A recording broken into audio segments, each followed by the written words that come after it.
सामरिक श्रेष्ठता का उत्कृष्ट उदाहरण कहने में हैनिबल।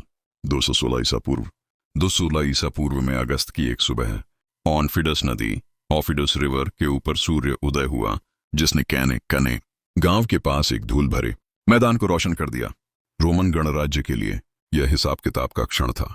उन्होंने अपने इतिहास की सबसे बड़ी सेना, लगभग 80,000 पुरुष, एक ही आक्रामक लक्ष्य के साथ एकत्र की थी।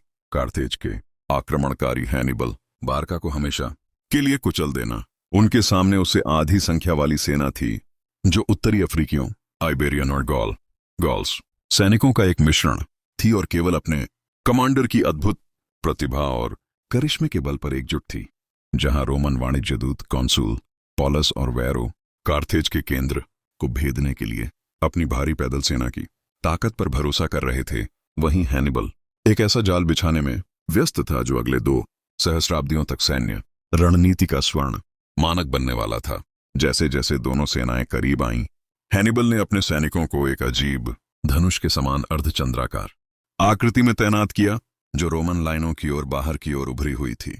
उसने अपनी सबसे भरोसेमंद अफ्रीकी पैदल सेना को किनारों फ्लैंक्स पर रखा, लेकिन उन्हें पीछे छिपाए रखा, जबकि उसकी कम अनुशासित गॉल और स्पेनिश इकाइयों ने आगे बढ़ते हुए केंद्र का निर्माण किया।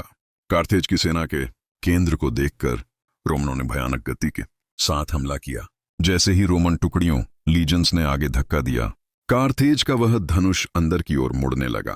रोमनों को लगा कि वे जीत रहे हैं और हैनिबल के केंद्र को कदम दर कदम पीछे धकेल रहे हैं।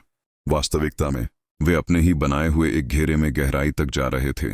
उनकी पंक्तियां संकरी होती जा रही थीं और वे उस तंग जगह में इस कदर फंस गए कि अपनी तलवारें चलाने में भी असमर्थ थे। यह मास्टरपीस अपने चरम पर तब पहुंचा जब हैनिबल की भारी घुड़सवार सेना ने दोनों किनारों पर रोमन घुड़सवारों को सफलतापूर्वक खदेड़ने के बाद घूमकर रोमन पैदल सेना के पीछे से हमला किया। साथ ही किनारों पर मौजूद अनुभवी अफ्रीकी इकाइयों ने अंदर की ओर मुड़कर जाल को पूरी तरह बंद कर दिया। अब रोमन सेना लड़ने वाली शक्ति नहीं रह गई थी। वह चारों ओर से घिरे हुए घबराए हुए पुरुषों का एक समूह मात्र थी। इसके बाद जो नरसंहार हुआ वह व्यवस्थित और भयानक था। दिन के अंत तक लगभग 50,000 रोमन मारे गए थे, जिनमें वाणिज्य दूत पॉलस और दर्जनों सीनेटर शामिल थे। हैनिबल ने असंभव को संभव कर दिखाया था।